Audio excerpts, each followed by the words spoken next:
bear segment, and the stock in focus today is Sun Pharma. The stock is down almost 4% as we speak. There you go, 4.5%, and this is on the back of its earnings. We have Varsha joining us with what's worked and what's not worked this quarter. Yeah, thank you so much for that. One main reason why the stock is down is because of, President Trump threat on, lowering the prescription drug prices, and Sun Pharma specialty portfolio will actually get impacted due to this. But, let me start with the Q1 earnings and the bull case for Sun Pharma. If you see, its Q1 FY26 revenues were broadly in line with the estimates, while EBITDA growth was superb for the company, and this was driven by strong double-digit growth in its core India business and rest of the world business. But President Trump's aggressive demand for pharmaceutical companies to lower US drug prices to match the global prices poses a significant threat to the Sun Pharma specialty portfolio, because one of its drug, which is Ilumya, which is a key drug for treating cirrhosis, generates almost 10% of overall revenue, and in fact in the US prices reportedly 4x higher than other developed countries, making it higher vulnerable to overall portfolio, and this is one of the reasons why Sun Pharma is down 5% in trade today. But on the flip side, despite the pricing pressure in US generics, if you see, Sun Pharma's successful expansion in gross margin has actually led to positive things about the company. Now this was achieved through effective raw material through raw material cost reduction, and of course the product mix change that the company has seen, and that's the reason why EBITDA was a company did beat its EBITDA estimates.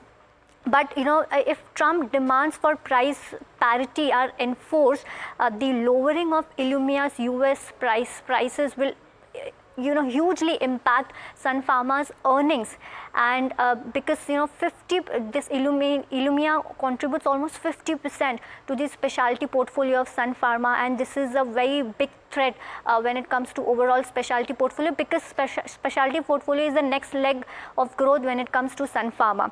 But on the advantage side, Sun Pharma has launched two products which are the positive one for the company and which will drive future growth for the company. One is Lexelvi, and the other one is Unloxit, which is on track for second half of this year.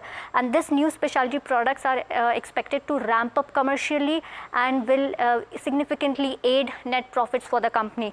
But near-term headwinds and EPS cuts are the one of the disadvantages that the company has, because company acknowledges near-term headwinds including higher R&D expenses and rising effective tax rate is also one of the reasons why the net profit was down 20% for Sun Pharma, and these factors have already led to minor EPS cut when it comes to analyst projections.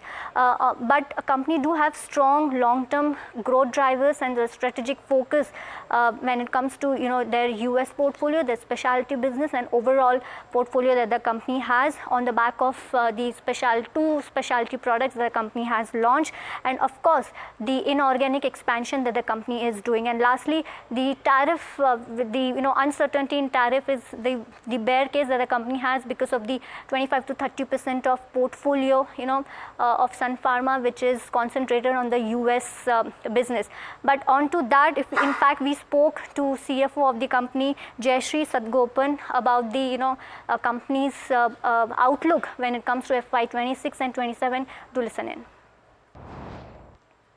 The company, as you rightly mentioned, has performed well, and we have seen a good EBITDA growth. We had two exceptional items or one-timers for this quarter.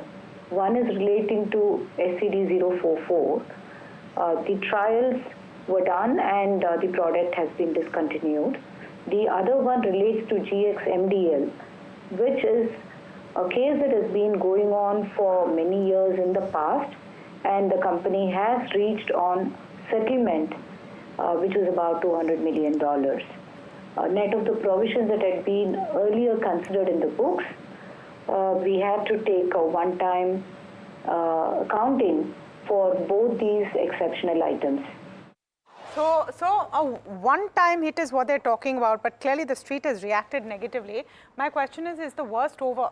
Already a 5% drop today through the day. Amardev Singh, Is a rebound in place for Sun Pharma? And actually, before you talk about Sun Pharma, just let me pull up the Nifty.